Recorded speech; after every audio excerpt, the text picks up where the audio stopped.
मानव अधिकार का अर्थ या परिभाषा, मीनिंग और डिफिनीशन ऑफ ह्यूमन राइट्स। मानव एक बुद्धिमान प्राणी है तथा मानव होने के कारण व्यक्ति ऐसे मूल तथा आहरणीय अधिकारों को धारण करते हैं जिन्हें मानव अधिकार की संज्ञा दी गई है। मानव अधिकार मनुष्य को मनुष्य होने के कारण प्राप्त होते हैं, अतः ये अधिकार जन्म से ही एक व्यक्ति को उसकी जाति, पंथ, धर्म, लिंग तथा राष्ट्रीयता के आधार पर विभेद किए बिना प्राप्त होते हैं।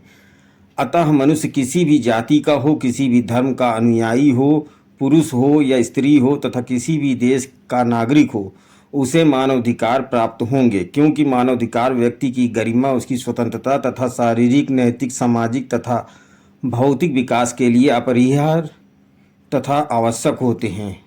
मानवाधिकार को कभी कभी मूल अधिकार, फंडामेंटल राइट्स, आधारभूत अधिकार, बेसिक राइट्स, अंतर्निहित अधिकार, इनहेरिएंट राइट्स या नैसर्गिक अधिकार, नेचुरल राइट भी कहा जाता है। मानवाधिकार, ह्यूमन राइट्स शब्द को परिभाषित करना कठिन है, परंतु यह भी कहा जा सकता है कि जो अधिकार मानव गरिमा, ह्यूमन डिग्निटी को बनाए रखने के लिए आवश्यक हैं, उन्हें मानवाधिकार कहा जा सकता है। The rights which are necessary to maintain human dignity में बी कॉल्ड ह्यूमन राइट्स। सन 1993 में वियना में मानवाधिकार पर हुए विश्व सम्मेलन में यह कहा गया कि सभी मानवाधिकार मानव गरिमा से प्राप्त होते हैं तथा प्रत्येक मानव में अंतर्निहित रहते हैं। मानव ही मानव अधिकार तथा मौलिक अधिकार, फंडामेंटल राइट्स का केंद्रीय बिंदु है। संविधान के सुविख्यात विद्वान माननीय दुर्गादास बसु के अनुसार मानवाधिकार वो न्यूनतम अधिकार हैं जो प्रत्येक व्यक्ति को उसके मानव समुदाय के सदस्य होने के कारण किन्हीं भी अन्य आधारों पर विचार किए बिना राज्य तथा अन्य लोक अधिकरण के विरुद्ध प्राप्त होते हैं।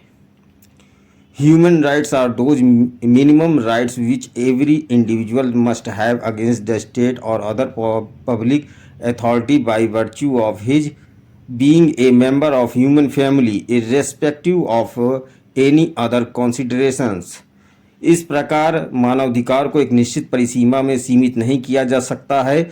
जो अधिकार व्यक्ति की गरिमा को बनाए रखने के लिए आवश्यक हैं तथा व्यक्ति के भौतिक, मानसिक, सामाजिक तथा आर्थिक उत्थान के लिए अपरिहार्य हैं, वो सभी मानव अधिकार की श्रेणी में आएंगे, चाहे उसे धर्म की स्वतंत्रता, वाणी की स्वतंत्रता, आवागमन की स्वतंत्रता तथा गरिमापूर्ण जीवन की स्वतंत्रता की संज्ञा दे दी जाए।